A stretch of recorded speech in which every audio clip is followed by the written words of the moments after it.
the grave of Kislev's most glorious leader. If Tzar Boris Bokha did not slumber in ice, he could have safeguarded Ursun. How low the motherland has fallen without you, my Tsar. How God is taken from us. I see it in visions. His death draws near. And yet your fool daughter dallies in games of politics. If only you were here, you could save our thing. That it cannot be. I will keep the faith as Kislev dies. Farewell, my Tsar.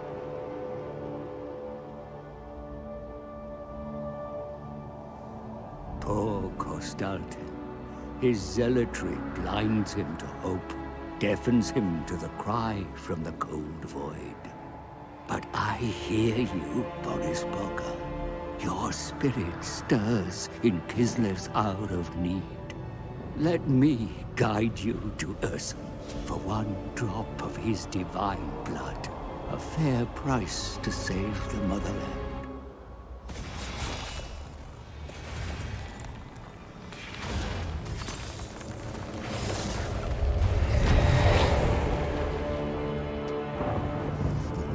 You shall have your godblood. Ursun shall be saved.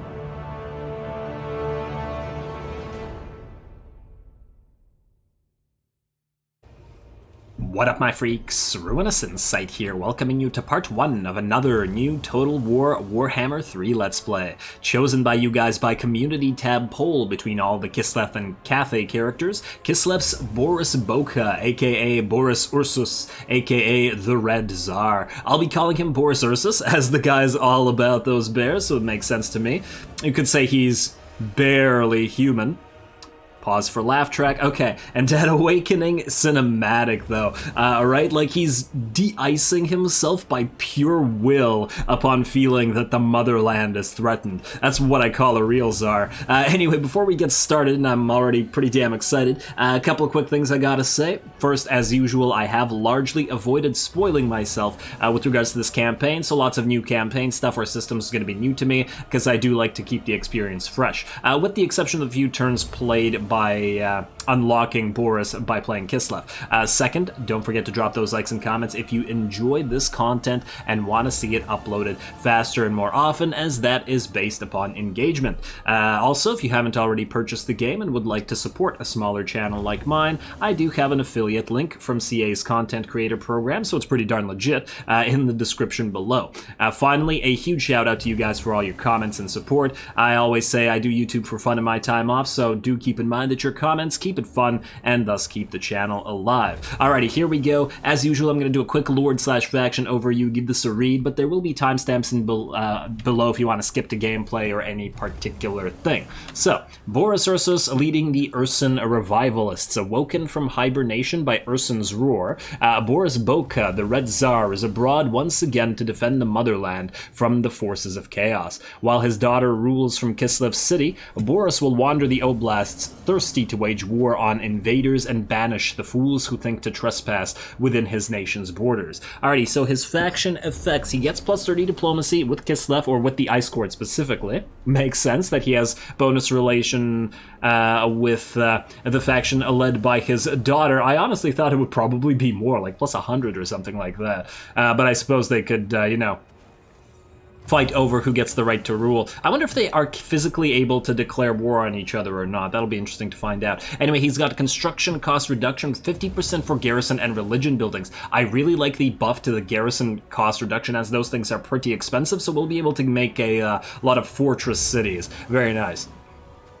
Alright, construction time -1 for province capital settlement buildings, so essentially allowing you to get your faction up and running a lot faster between this and the construction costs for garrisons. Recruit rank +2 for warbear riders, go figure, right? Lots of bears, and upkeep 50% for Warbear Riders. So the game is essentially telling you just build a ton of Warbear Riders for this guy. Leadership +7 when fighting Warriors of Chaos, and melee attack +9 when fighting Warriors of Chaos and Demons of Chaos and Norska. So lots of buffs against chaotic stuff, which says we probably will want to go north after we deal with all the stuff around him where he starts, which is, looks like it's across the mountains, across the World's Edge Mountains from Kislev on this side. Oh, he's going to be surrounded by a lot of enemies here.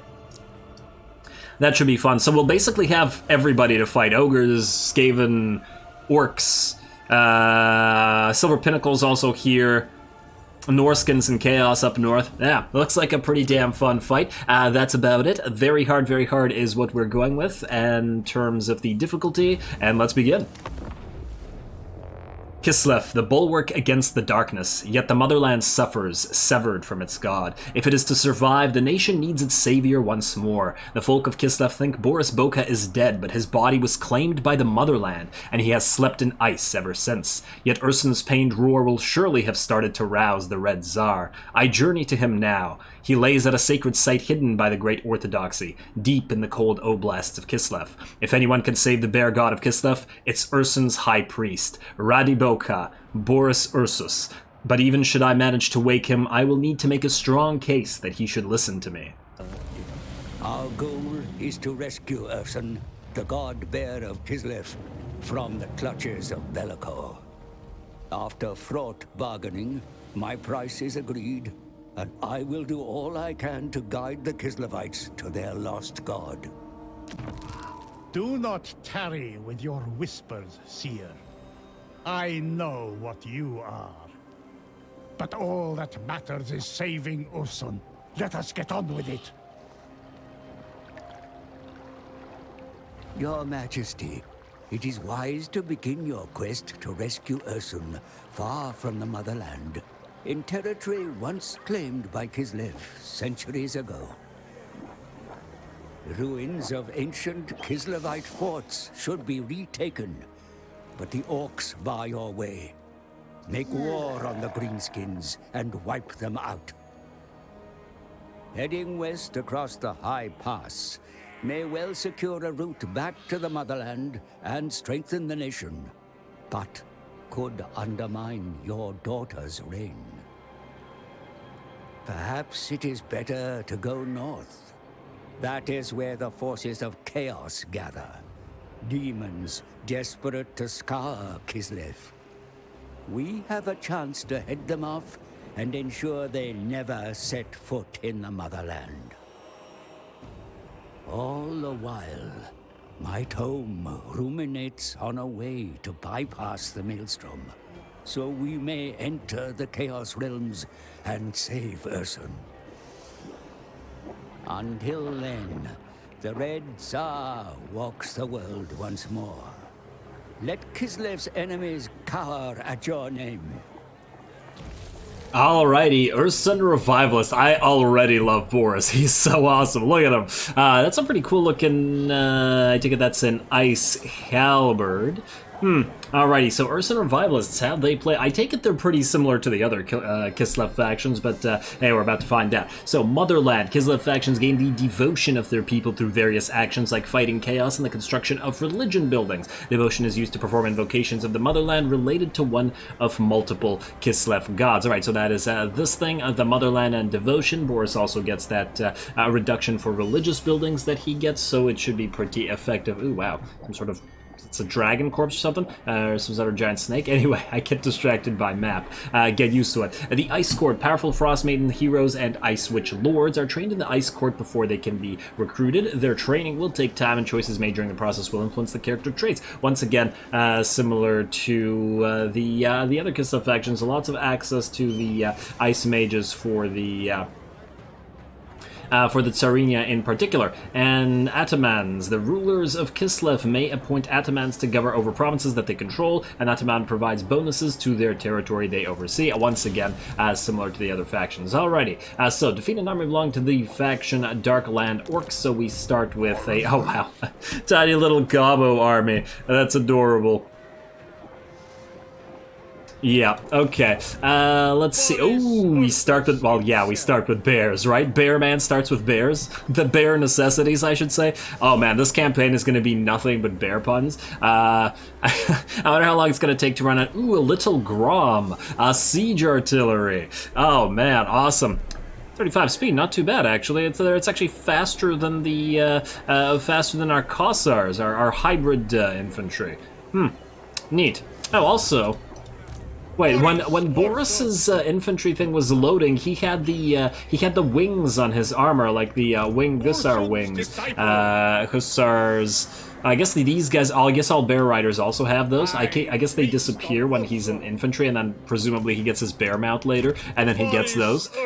Warhorse. I level 5, but yeah, no, we're not. It'll be really quick to get to level 11. No way I'm wasting a point on that. Honestly, I've always felt like all the mounts should unlock themselves and not spend a point. I believe there were mods that did that in Warhammer 2 as well, and I hope that they do the same thing for Warhammer 3, because otherwise, usually the first one or sometimes 2 mounts are kind of pointless. Anyway, let's get our first battle going right away. We'll deal with all the admin stuff afterwards. I just really want to see Boris, and more importantly, the bears, and more importantly, the artillery piece in action.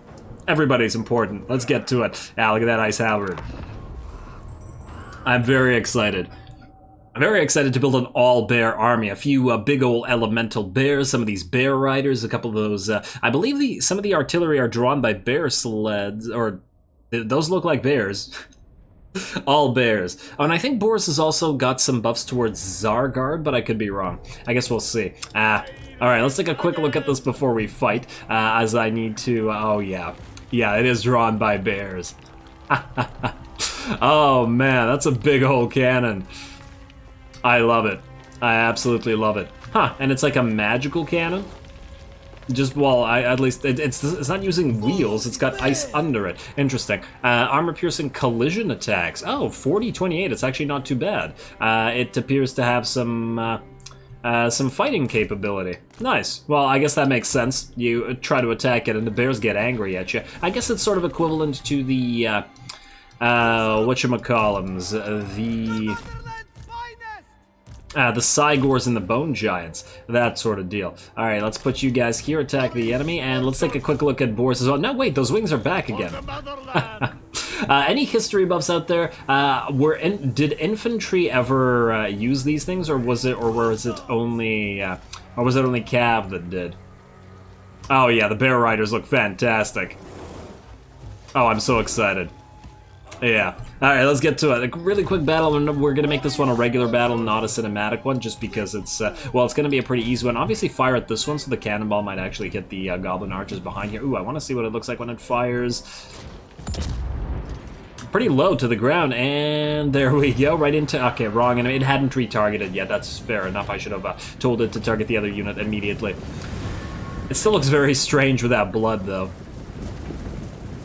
Gobbo's rushing in. Let's get another shot in there. And here we go.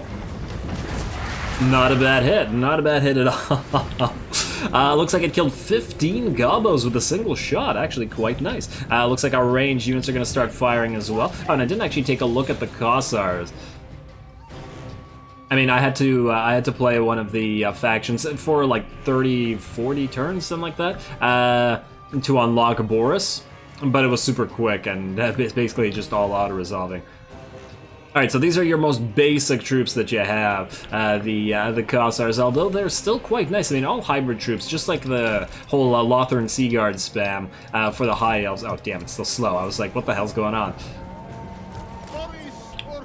There we go. Boris, make you group 1. I'm gonna make you charge this unit. Bears, go kill that unit of archers. And I guess other unit of bears go kill that unit as well. All ranged units target this. Ooh, Boris, maybe you want to duel this guy instead. Yeah, duel this guy. And what is this? Weapon and armor piercing damage? Do it. Oh yeah, oh yeah. Let's watch him duel a little bit. Oh, or do we watch the bears kill the Gobbos? Damn, I don't know where to look. Let's keep it slowed down to actually watch a few of these animations at the very least. Ah, bears. Yeah, that's got to be pretty terrifying for Gobos, although, I mean, a lot of things are terrifying for Gobos, but this in particular is damn terrifying. Honestly, Warhammer 3 is not a good place to be for a Gobbo, or for a Gobbo to exist in general. Demons all over the place, we got freaking bear cavalry, ogres eating them constantly. Poor Gobos, they get the short end of the stick. You guys fired directly into the back of this orc warp. Oh, speed it back up. There you go. Wait, how's this unit? Oh, you! I actually can watch you. Oh, are you still firing it? Oh, I should not have had you do that. I have one of you chase that down, the other one go after that lord, and maybe you guys attack this. I thought I told you to target this lord. Alright, these guys are out of the picture now. And, oh, I wanted to watch the bear sled charge. Come on, attack somebody. There you go. There you go, bears. I wonder, does this thing function like a unit or like a chariot? Well, a chariot is a unit, but does it function like a chariot? Wow, this guy's actually done a little bit of damage to our lord. Fortunately, looks like he's just about done here. Smack him again, and there we go. The chain route, I believe, is here. He's running away now, right? Right, bears? Come on. Is anybody still on the field? Oh, you guys are still on the field. Alrighty, fine. Target all this. This will take a little bit longer to route than I thought, but it's the difficulty. It's very hard, so the extra leadership to the enemy is causing this. There we go. Not too bad. We'll get a proper cinematic battle when we have a proper fight of this. Let's end the battle.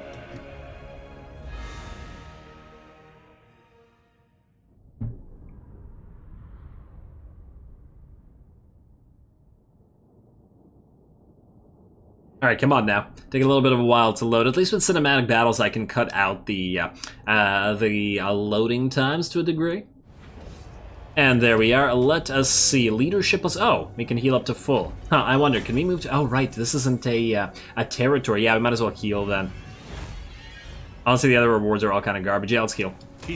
And there we go. I assume we got ourselves a reward, and ooh, hello. We got ourselves a Frost Maiden as well. Defeat an army belonging to the orcs done. We got some money, we got some devotion, and there we go. We got a Frost Maiden of Ice. Gorfang, Cracktooth. Defeated, send your here to join your army. Now you, Frost Maiden, what do you start with? Growth is great, plus 30, infantry focus, and unbreakable. I honestly don't like all of these, or any of these. I mean, actually, the early growth is not too bad for conquering this place, because it's suddenly... Wait, plus 10. How are you growing at plus 10 when your growth should be plus 30 because of the characters? Is it because it was summoned this turn? What if she moves? We move her, wait. Go into Boris's army for a sec. I'm just curious. Ah, there we go. Now it's at plus 40.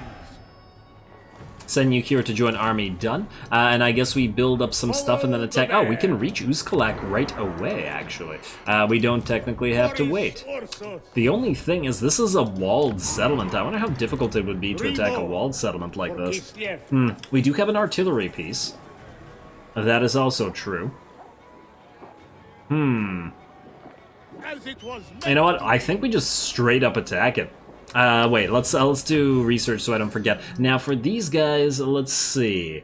Winds of Magic Power Reserve, we got we got Ice Court, Line of Sight, ammunition for Kossars. We don't have any Kossars on the field, although we probably will soon. More Ice Court stuff, casualty replenishment rate, but it's only 2, and it's not constant. Just regular. Weapon strength for snow leopards. We don't have any snow leopards, unlike Katarin.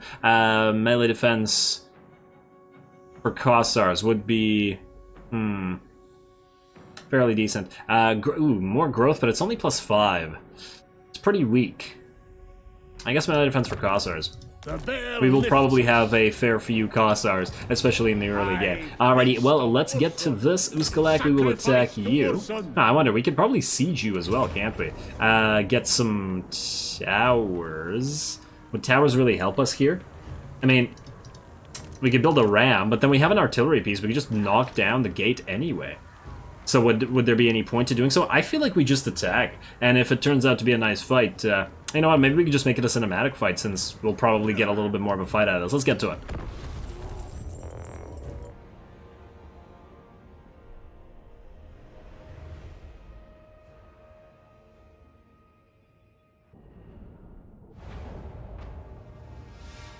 Alrighty, here we go. Now, having to fight a siege so early on is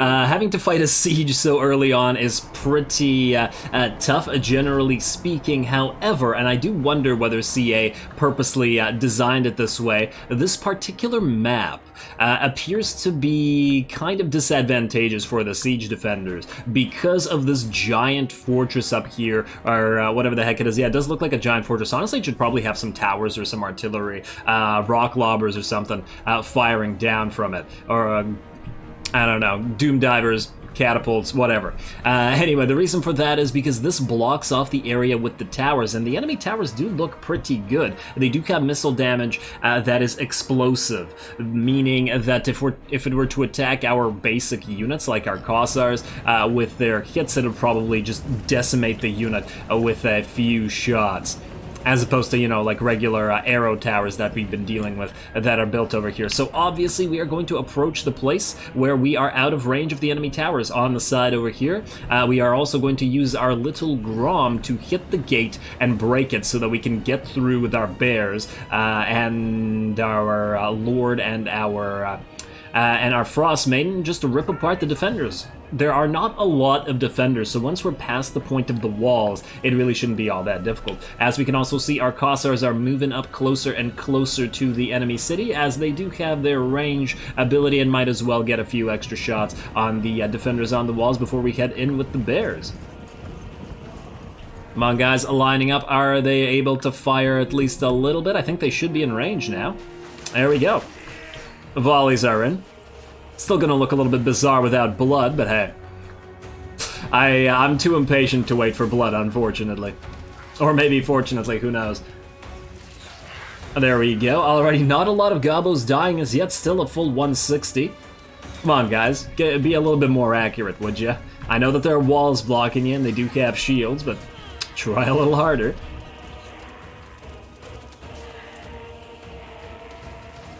Alrighty, another volley. Hopefully this one kills some gobos.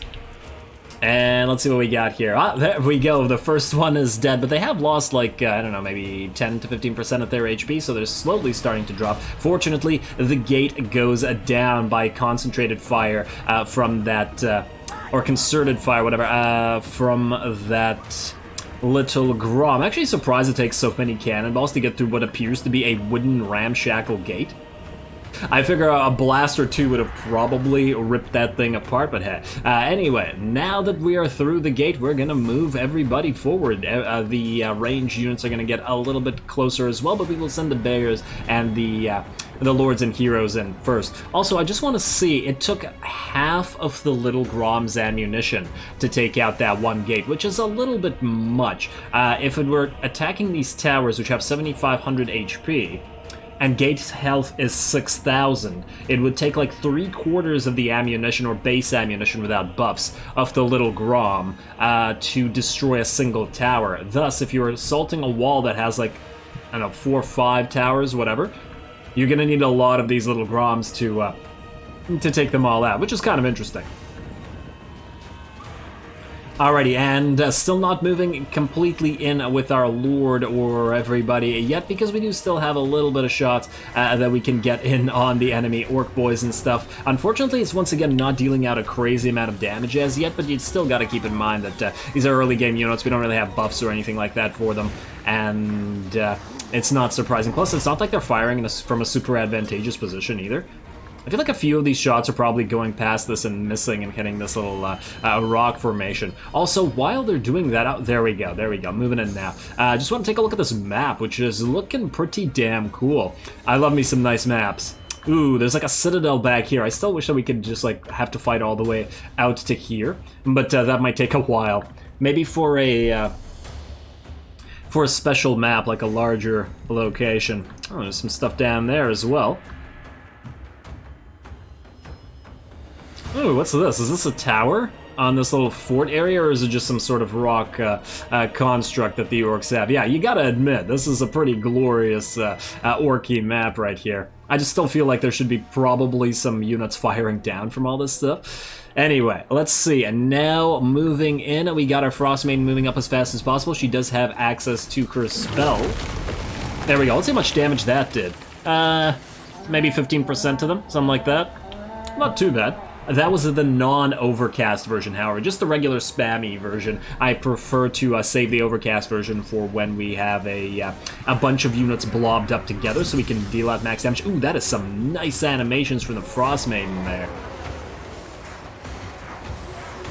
Definitely got to observe some of these animations, because we didn't get to watch the Frost Maiden in action when we had our first fight with Boris and the Bears. And to be fair, that one wasn't even a cinematic battle. Oh yeah, Bear, well done.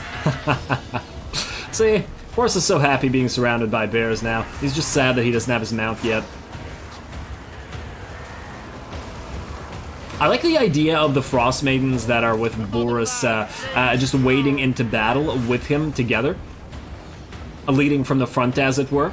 I mean, that would make sense when they get their own bear mounts, but even like this. I feel like his own followers would be more likely to lead from the front / attack like that. Because, you know, generally speaking, your foot mages you'd probably keep in the back line otherwise. But here, we just have to commit everybody. We're also moving our Kossars in, which I was unhappy with the amount of range damage they were dealing, so I figured we'll just pop them into melee. They do have 28 and 26 melee attack defense, so they will win against the goblins, or at least... especially with the help of all the bears and stuff.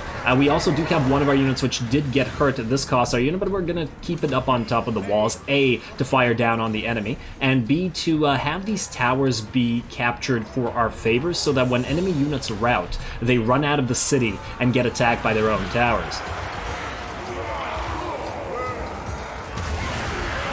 Damn, Boris is also huge, though. He's like a bear himself. I guess that's the point.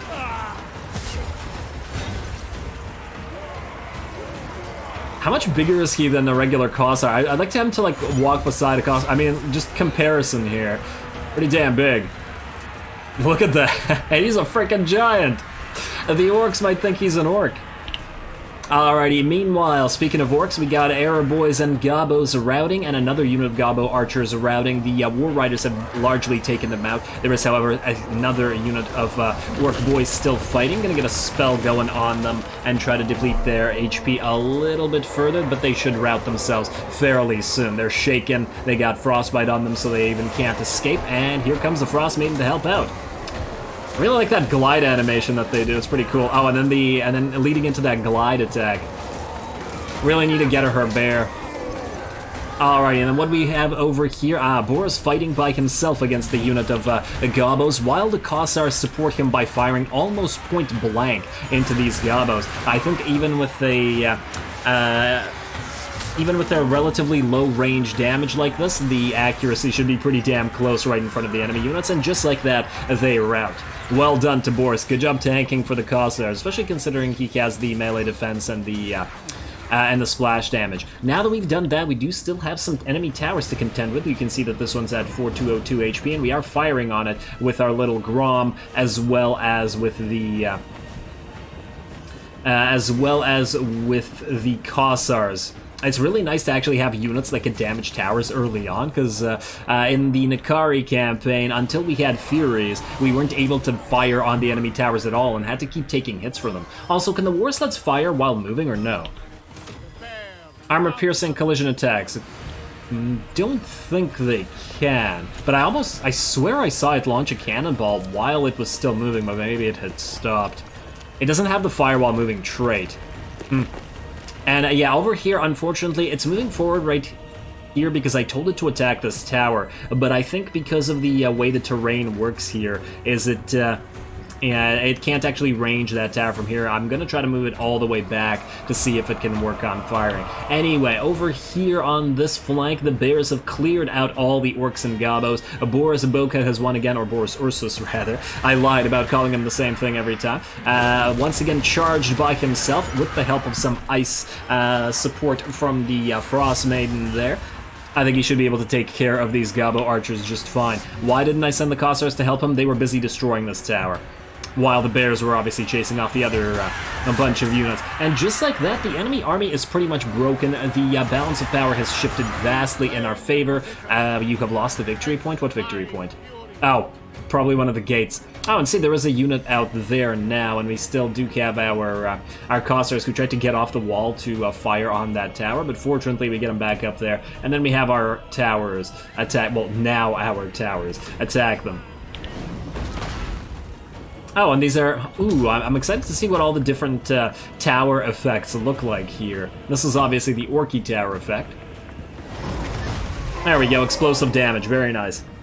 And these are Orc Air Boys as well. Alrighty, let's check back on the rest of the battlefield. Another tower being now attacked by our little Grom. And there's the cannon shot. Looks like that one hit and bounced off and then rolled down here, huh? It landed all the way over there. I like the fact that it just doesn't disappear after that's happened. Then we have an enemy barricade over here, but we are going to charge the bears plus Boris to bring it down. Didn't want to charge these guys after all this because I think the battle is pretty much over. Plus there's another tower over there that could attack us. I don't know whether it can actually... Huh. It does seem to be firing out here. Wow, look at that arc. Yeah, it is actually firing on us. Damn. Damn you, tower. Didn't think that it would be able to fire over all this stuff, but it makes sense that CA made it so that it can. Glorious. Absolutely glorious. Wow, I'm actually surprised that the Gobos charged out of there rather than standing behind the barricade. What sort of commander do they have that was able to tell a bunch of regular Gobos to charge like 30 bear riders? Yeah, they're getting absolutely massacred out here, trapped against this wall. Oh, poor Gobos. And did that one get knocked on top of the barricade? Awesome. And down goes the barricade itself, and now they have nowhere to hide. And I believe the battle like that is suddenly over. Poor guys, and too bad for the enemy. It wasn't a difficult siege at all, and I think our the damage that we took was pretty minimal. I mean, considering the fact that this was a walled settlement. Well done, everybody.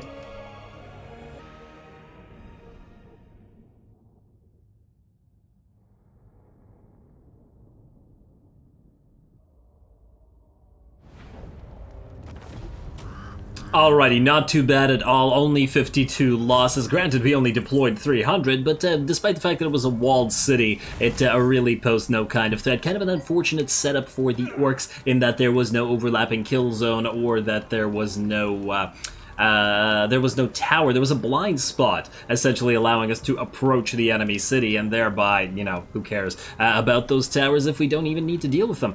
The ammunition I noticed on the Little Grom is very low, which is a problem if we're going to be using them to take out towers there.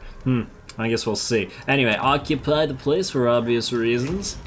There we go. Uzkalak is now ours, and now it's got another one of these. You know what? Let's take this one out of Uzkalak because we don't really need it here. Let us also get some units in here. Now, do we want the regular Kossars? They are cheaper as opposed to the anti-large Kossars.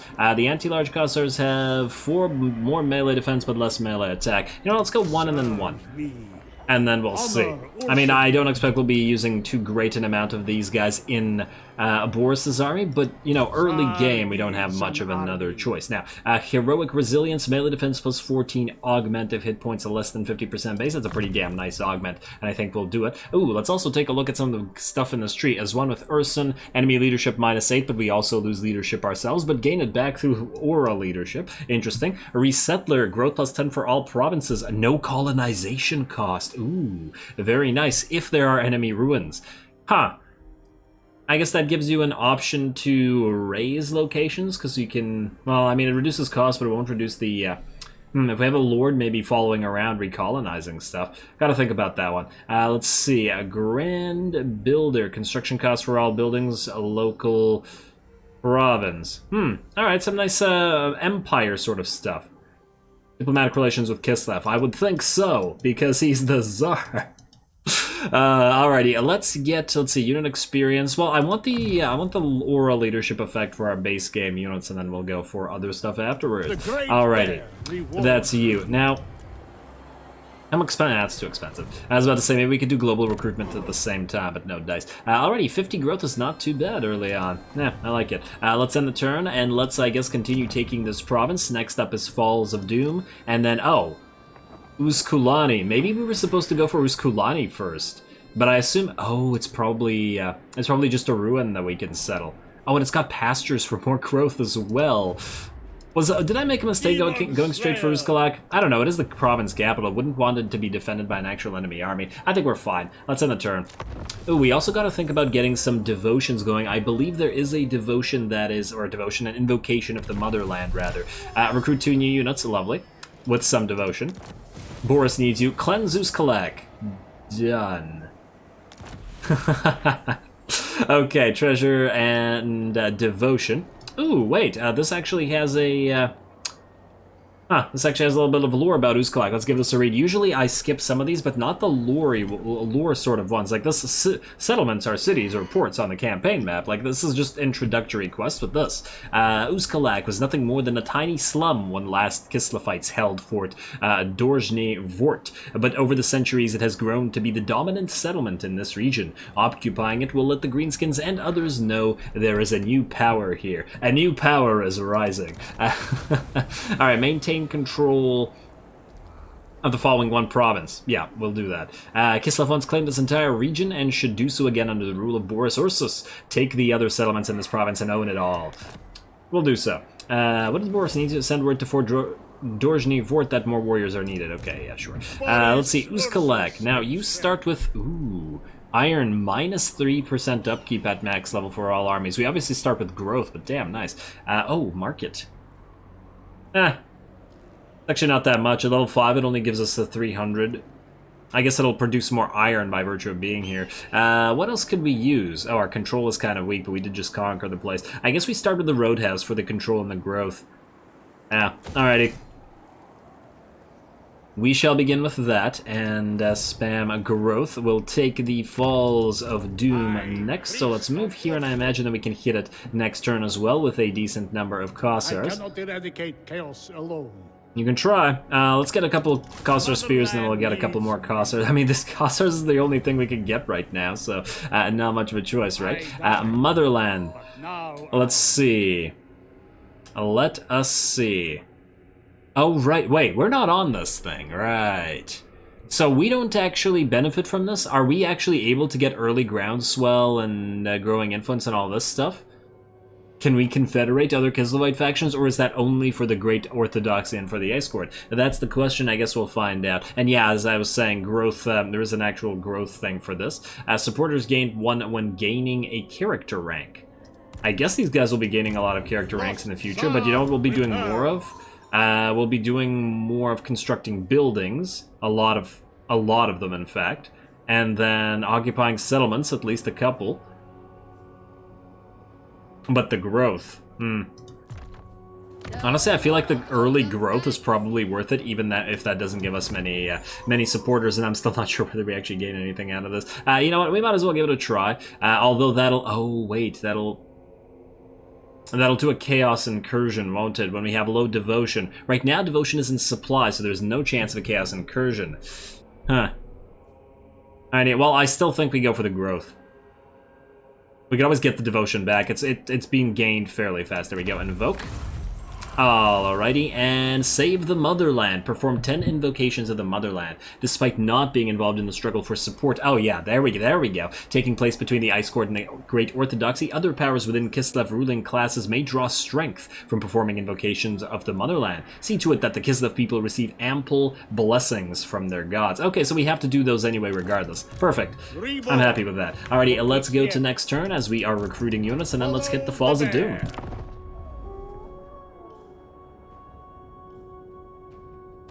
Trained well. Okay, yes you have.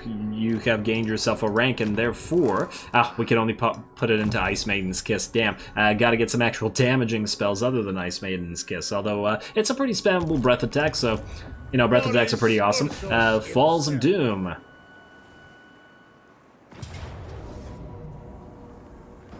Huh. Now I'm just wondering... Did I save the replay of that? You know what? I'm going to make a quick cut here. We're going to close victory with low casualties. You know what? Let's auto-resolve. Wonder... We probably won't take much damage. Yeah, let's auto-resolve this one. We are invincible, Kislev. I don't remember whether I actually saved the replay for that one, and since I decided to make it a cinematic battle, I really should have, so I'm just going to make a really quick cut to go back and double-check. Alright, nope, we are all good. I did indeed remember. Let us continue. So, Boris, you are now going to continue your recruitment as... Oh, I guess we have to... Oh, these guys own another territory. Oh, but how are we gonna... Huh. So, what's the chance that this is full of Skaven right now? We have no Skaven corruption in this province, which makes me think that indeed we don't actually have to go there. Maybe we're better off getting to Tzar Nagrund as fast as possible, and it's full of orcs and not Chaos Dwarves. Yeah, because if we move down here, it'll allow them a chance to rebuild their armies, and I don't really want that. Let's move you... Oh, wait, actually, let's recruit to your stuff. More range units.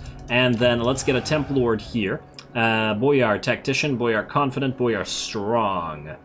I mean, Boyars are the only choice, so I guess we'll get a Boyar. Leadership versus Personal Prowess. I guess leadership. We're going to delete you anyway. Boyar. Yeah, you just sit there for a second, then we'll try to grab Uzkalani. And we still have this for a few. Okay, we'll level up next turn. Let's go building upgrade available, yes. Keep this for now, in case we need to build stuff. But I want another one of these roadhouses. Ooh, where do we get a market? Our money right now is kind of problematic. You know what? Our growth is all kind of okay right now. Let's get the market square, I think, to buff up our cash reserves.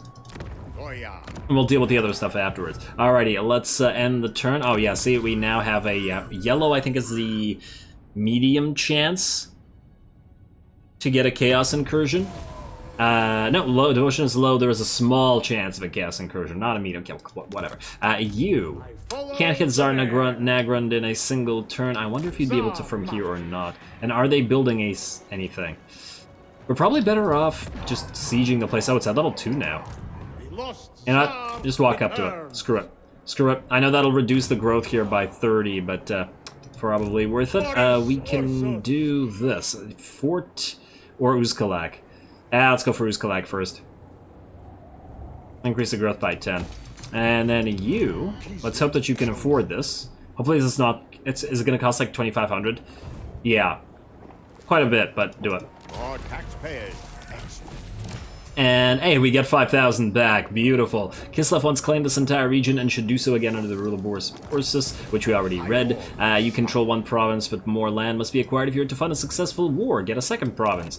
We can do that. Uzkalani, let's rebuild you. Let's also delete the Solord so that we're not wasting the extra cash to keep him up there. Alright, this place can just build itself up, while Boris, who just got himself a nice level up as well. Let's get you hard to hit. Ooh, you know what we can do immediately?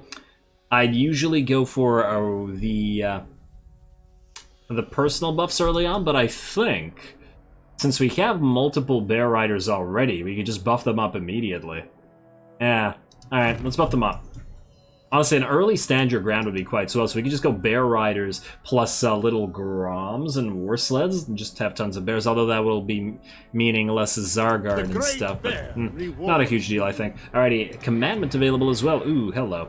Corruption -5. We're okay in terms of corruption. Recruitment cost income, but we make so little income that does nothing for us. Let's go for the control for now, considering our control is fairly low. Alright, let's end the turn. Let's proceed to Tzar Nagrund. And hooked axe blades. Beautiful. And you, attack. Yeah, this poor faction. Battle result, Pyrrhic victory, casualties high, but we will win if we auto-resolve, but I feel we could just attack again. I don't imagine it's going to go too differently from the other battle, unless they have a really good wall. We could also... Wait, I wonder... Sacrifice to Ursun. They're already out of supplies as well, so if we wanted to, we could definitely build some siege equipment and break through faster, although, once again, we could just break through the gate with a little Grom. I feel like we just attack. Honestly, this feels pretty easy. I just don't want to auto-resolve because this will probably kill half our troops, or more than half our troops by virtue of the high casualties, even though no one will die. It'll take so long to recover. These guys aren't even fully recovered as yet. So let's do one more battle this episode. Boris is really quite aggressive. Well done, Boris. Go.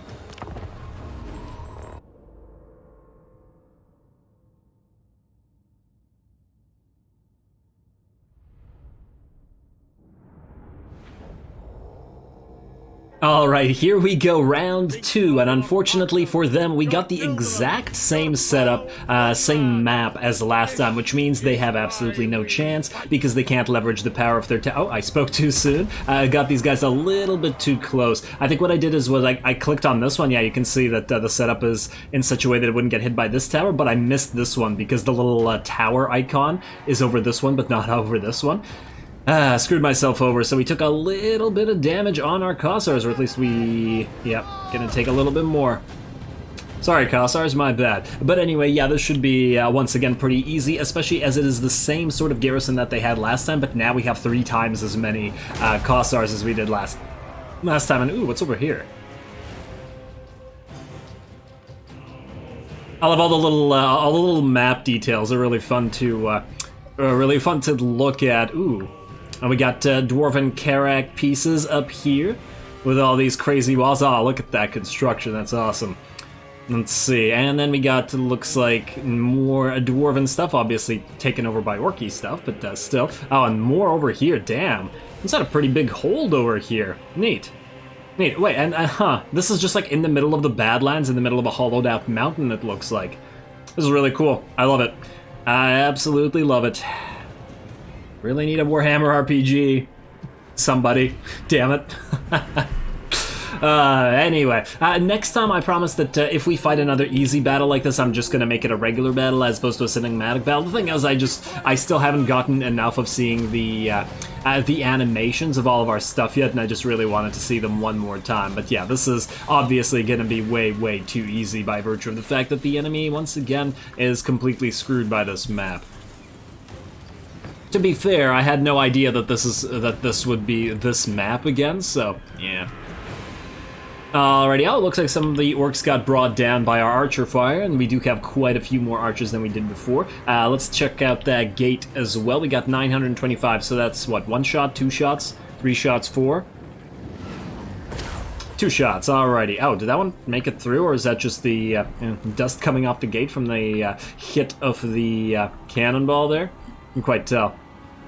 I don't see a cannonball here, but anyway, the gate should be broken through right about now.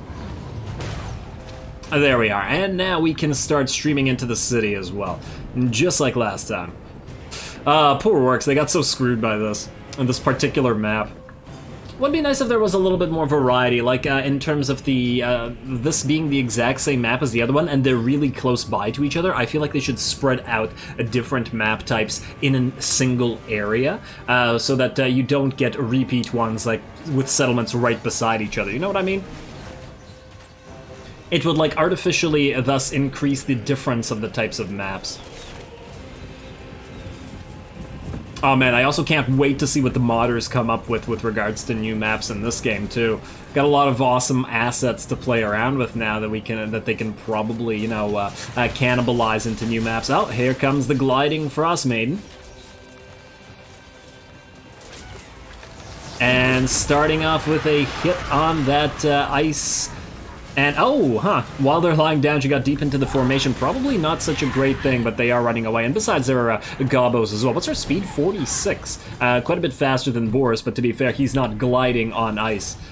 And now we're going to stream our Kossars, and pretty much all of them this time as well. And at least we'll also be able to easily destroy the towers as compared to last time. Oh, that was a nice AoE hit from the Frost Maiden there. Look at these tiny gobos. They're almost like Nurglings, just by virtue of the size of Boris. Just like biting his ankles like Nurglings would.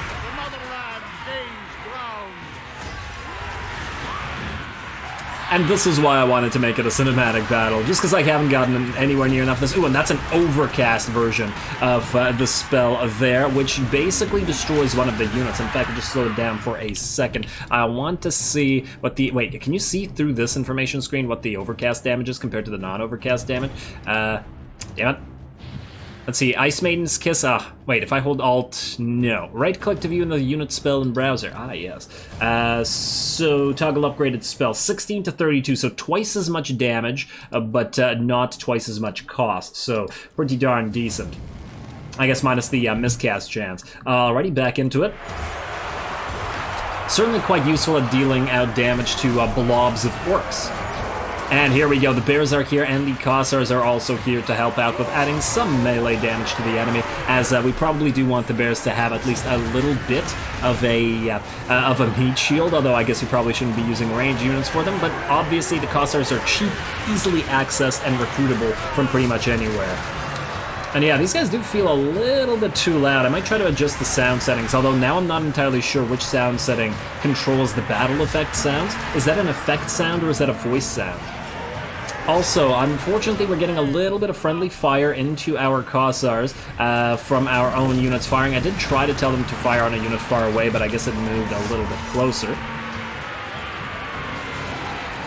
Oh, actually, while we're here, just something I learned from the previous campaign. Let's see, if I go to cinematics moving down and apply the changes.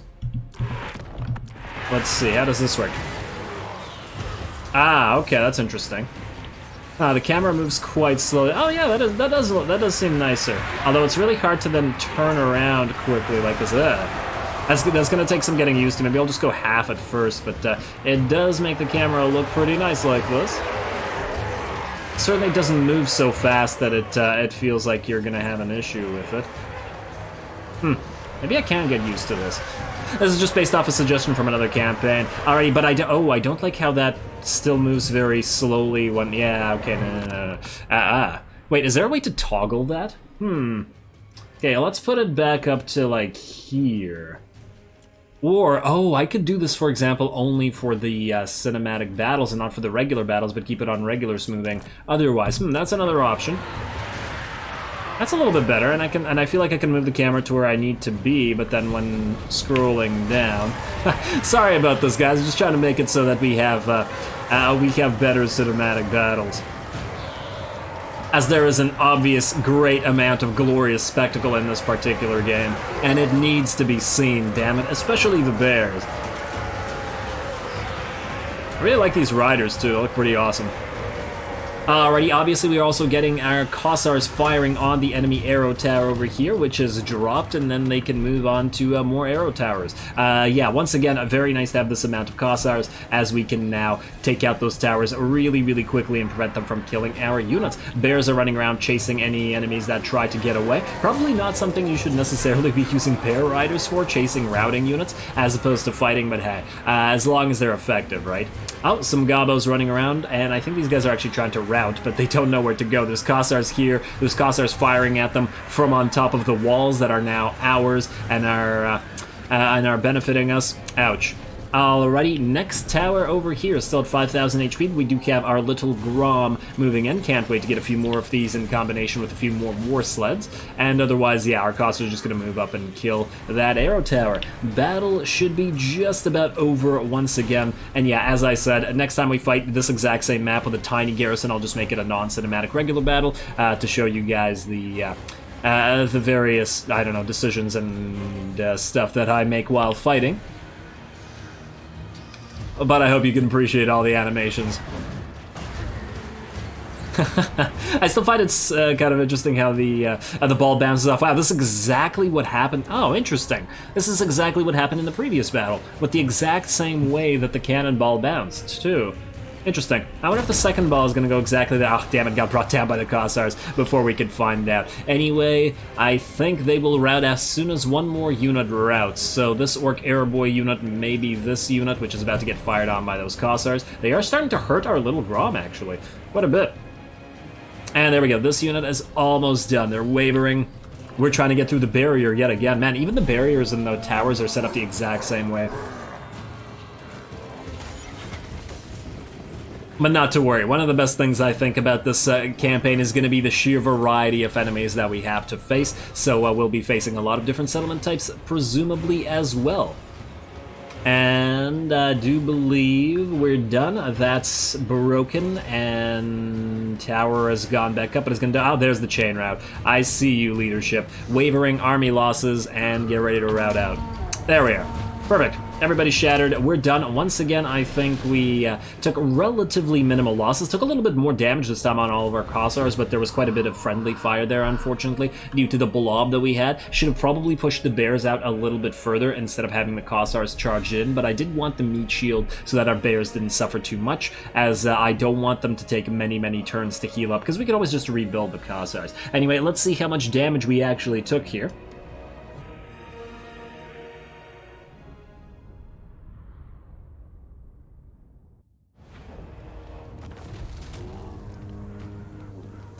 Alrighty, essentially the same battle, but once again we succeed against the Darkland Orcs and get yet another capital quite quickly. Ooh, a Hedge Wizard free Winds of Magic recharge increase. There we go. Alrighty, now what do we have here? Howling Rock, Drippin' Fangs, and these guys... Okay, this one is pretty damn far away. The Gates of Tzar, fortunately, are... Actually, they're also pretty far away.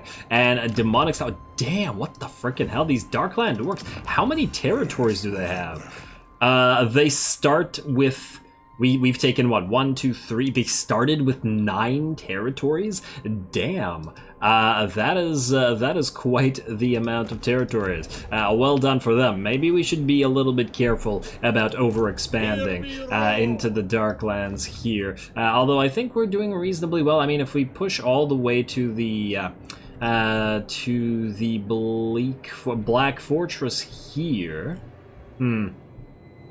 Certainly if we can get to the mountains, would probably be good, although then there are more orcs and vamps over here, Skaven over here. Yeah, these territories are going to be surrounded. We're probably going to have to look into getting a wall constructed over at Uskalni, as it is Uskulani, yes, because it's probably going to get attacked sooner rather than later. In fact, maybe we should just get this going right now. Anyway, unfortunately with that, we are out of time. Boris has shown that Boris, I combined Boris and Ursus, he's shown that he's a pretty good lord already in terms of his start and the ability to take a lot of territory quite quickly, but once again he is surrounded by enemies, and there are a lot of orcs that we're instantly at war with that will probably come down and attack us. I suspect that, what kind of faction is this?